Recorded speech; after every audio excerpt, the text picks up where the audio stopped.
An automatic transport ventilator, or ATV, is a volume-cycled, rate-controlled ventilator. Indications for the use of an ATV include patients requiring ventilatory assistance due to a decreased level of responsiveness, or apnea, and patients who require extended positive pressure ventilation. An ATV can be used for breathing and non-breathing patients, as well as intubated and non-intubated patients. Patients with increased airway resistance are not appropriate candidates for this device. Conditions including asthma, adult respiratory distress syndrome, or presence of a pneumothorax are examples of contraindications. In this segment, we're going to talk about transport ventilators. They're very similar in type. Please again check manufacturer's guidelines and instructions for the proper use of this equipment. In most instances, you're going to have a supply line. The supply line must be attached to the appropriate oxygen regulator. All fittings should be hand type. There should be no lubricants of any type placed on these. Check all fittings on your device. There are many different fittings. Make sure there are no cracks or tears. Nothing is loose. Nothing moves around or jiggles. This particular device only has two settings. It has a setting for breaths per minute, which I'm now going to set at 10 breaths per minute.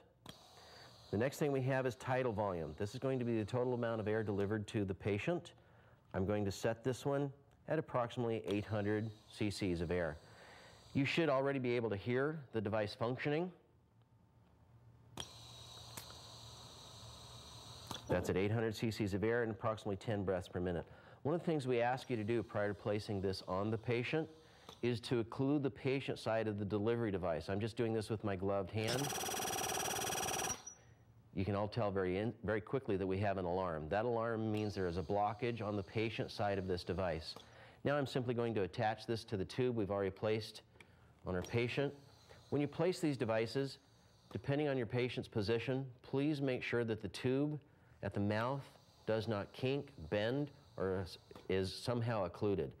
And then make sure that it's comfortable and readily visible. You want to be able to visualize all portions of your tubing at all times while you're ventilating this patient.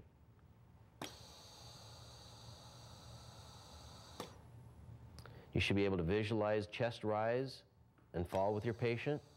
And you want to check bilateral breath sounds, making sure you have nothing over the epigastrum. Every time you move the tube, please verify tube placement.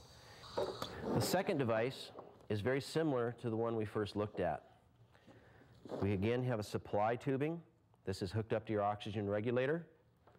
The only difference between these two particular ventilators is the fact that this particular device has three different settings. The first setting we're going to look at is the breaths per minute. The next thing we have is for the inspiratory time. Please note you have an adult and child setting. The adult and child setting should correspond with the colors and the location on the delivery device. In this instance, we're set to adult, so I'd be coming back here to my breaths per minute. Again, I'm set at 10.